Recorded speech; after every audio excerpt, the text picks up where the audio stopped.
Well, good morning. Does everyone need a second cup of coffee? Are we hitting that point? Well, this morning I want to talk to you about some of the work that we do at Rosemary. Rosemary is an organization that was founded down the road in Richmond in 1991 to serve lesbian, gay, bisexual, transgender youth. I'm going to just say LGBT or LGBTQ, but I think a lot of you probably have heard a much longer acronym or a plus at the end. So we're talking about sexual orientation and gender identity and want to be very inclusive of all of the youth that we serve. So lesbian, gay, bisexual, transgender, queer, questioning, asexual, intersex, and then there's a plus at the end of that too. So we were founded in 91 and then actually expanded to Charlottesville in 2008. And there is something that I find remarkable about our community, that for over 24 years, there's been an LGBT youth organization in Central Virginia. For those of you who are not from Virginia, we are not necessarily known to be at the forefront of progressive thinking on LGBT issues.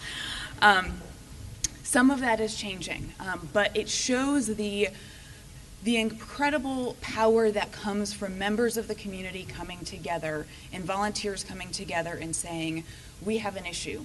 We have an epidemic when it comes to suicide, when it comes to homelessness, when it comes to bullying, and what are we going to do to address that? There is a quote that was said yesterday morning from Urban Sanctuary, that kids can walk around trouble if there is something to walk to and something to walk with. That has not gone out of my mind since that time, and I think it's a lot of what we try to do at Rosemary, is provide a safe space, provide safe people, and this is a population that does not generally have that. So we use a strengths-based perspective, but I do want to touch on a couple of those risk factors. For those of you who don't know, last week there was a monumental thing that happened in Virginia and happened in many places around the country regarding marriage equality, which is wonderful. But I had a couple of individuals call me and say, isn't it great that the LGBT community has now reached full equality? And I sat in my office and I listened to the youth who were speaking in the next room, and you're looking nationally at LGBT youth being 4 times more likely to attempt suicide than their peers, 200% more likely to engage in drug and alcohol abuse, much more likely to end up on the streets because of running away or being kicked out of their homes. So kind of giving that context, and I think about those things, and then I also look at the resilience and strength and power that come from from the youth that we get to work with. So we focus on protective factors.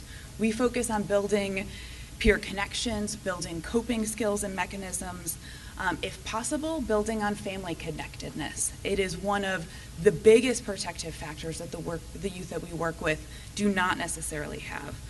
Healthy relationships, social and civic connectedness. And so we do it through a variety of programs. We have a youth center in Richmond that has drop-in hours where we do crisis intervention. Just last year we launched a suicide prevention program to be able to try to build those protective factors and decrease the number of youth who are experiencing suicidal ideation. And our weekly programs have changed over time. So we do several different support groups. There's a general support group that we do in Richmond and in Charlottesville that is teen-led. I think it is critical that we are listening to what those needs are, because if our staff and myself come up with what we think the youth need to talk about, we are wrong every single time. And so making sure that that is an open dialogue and that we have communication about it. And I'm always surprised at what some of the things they want are. Most recently, in a focus group, most of the youth said, we would like to have a regular craft night, not do curriculum, not sort of have traditional support group, because we want to just be in community. And it is really nice to be able to be in community together around some sort of activity.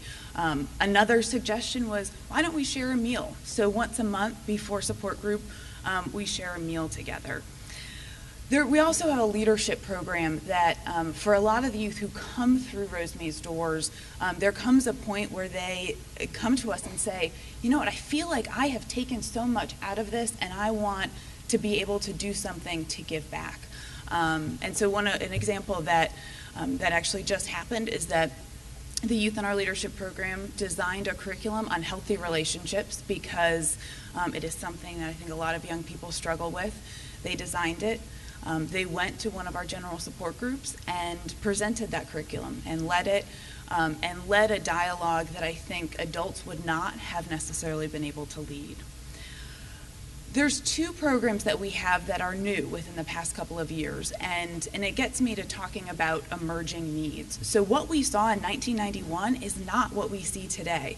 Actually, I'm a little bit embarrassed that in Rosemary's materials in 91, it was serving LGB youth.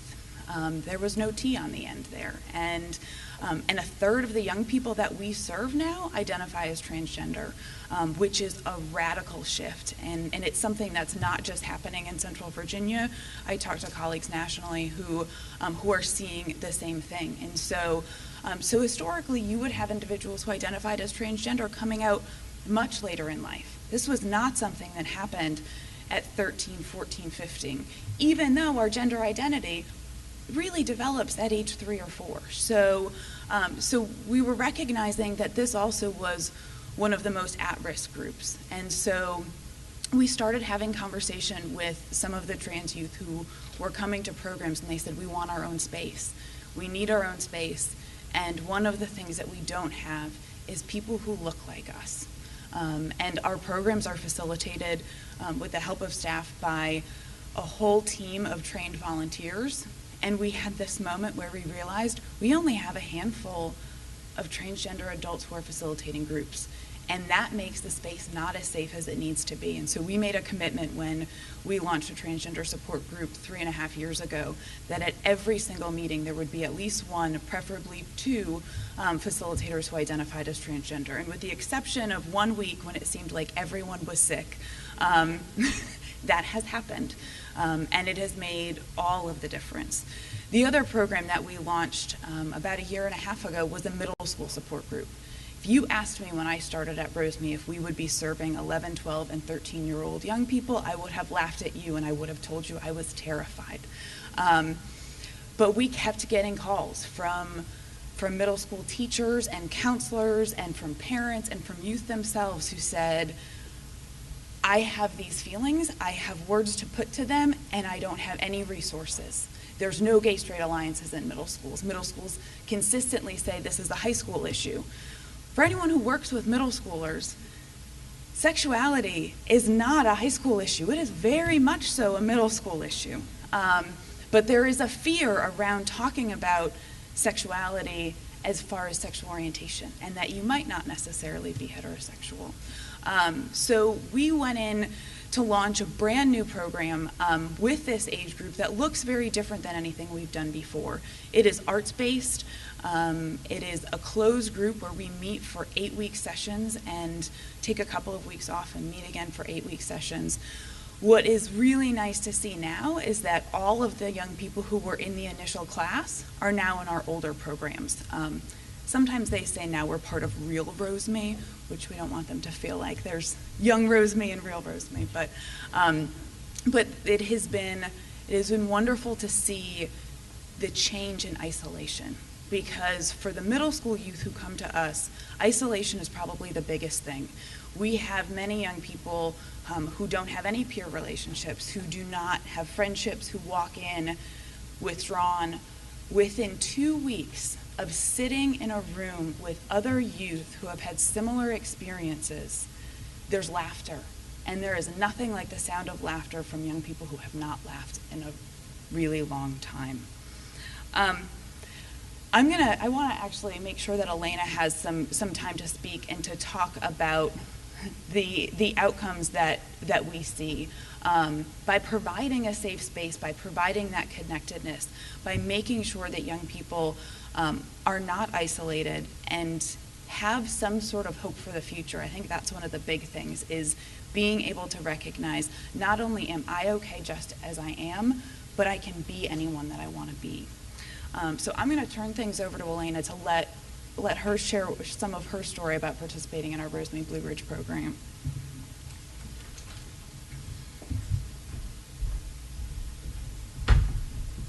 Let me say, first of all, how thankful I am to be here, but more thankful that I did not trip on the way to the podium. I am a public relations major, but I still have minor stage fright, so if I turn bright red, I'm not dying. I am one of the principal members of the Rosemary Blue Ridge program here in Charlottesville. While it is called usually the Charlottesville program, we do serve youth from surrounding areas. Actually, the majority of the members when I went to support group in high school were from Nelson, Louisa, Fluvanna, areas where there aren't as many resources. But I found out about the program actually through my high school GSA. When I was in 10th grade, our president managed to find out about the group in Richmond and came back with a lesson. They said, we learned about this amazing thing that what usually is used for youth or adults to express their sexual orientation is what's called the Kinsey scale, which if you don't know, looks like gay on one side, straight on the other, and bisexual in the middle. And that's it. And they learned about the system of 4 separate scales that were not just for gender identity, but for your sexual identity, your gender identity, the way that you express your gender, because just because you identify as male does not mean that you express what society considers to be male outwardly. And it was this whole system of scales that were just amazing to me. I was blown away by them. So when I was in high school, I became the president of my high school GSA my senior year, and I thought back about what was the best thing I learned from other presidents? And I remembered that lesson, and I was like, wow, I wonder if that group is still around. And I learned that we had a program in Charlottesville, and I did not know that it had been there for a full year and a half. And when I got there, it was 2 facilitators and 1 other youth. And it was that way for a solid 2 years. I ended up being lucky enough that I've gotten to participate in the program even when I'm now in college. I'm about to age out of the program in 6 months. We serve up to age 20, so when I turn 21, I will not be able to continue into the youth support group, but in the future I will be able to train as a facilitator. But in the time that I've gone to the youth support group, I've seen it grow from, at times, just myself and 2 other facilitators, to on a regular basis, almost a dozen youth visiting. Like Beth said, we have a lot of trans youth that come visit, and actually the majority of kids who come to group identify as either trans or bisexual, and I think that just shows how much Rosemary is invested in. It's really a place for those who do not already have a voice in regular society. That's bisexual visibility is a whole different podium, so I won't get into that. But I myself have been given a voice through Rosemary. It has taught me how to be an advocate for things I believe in.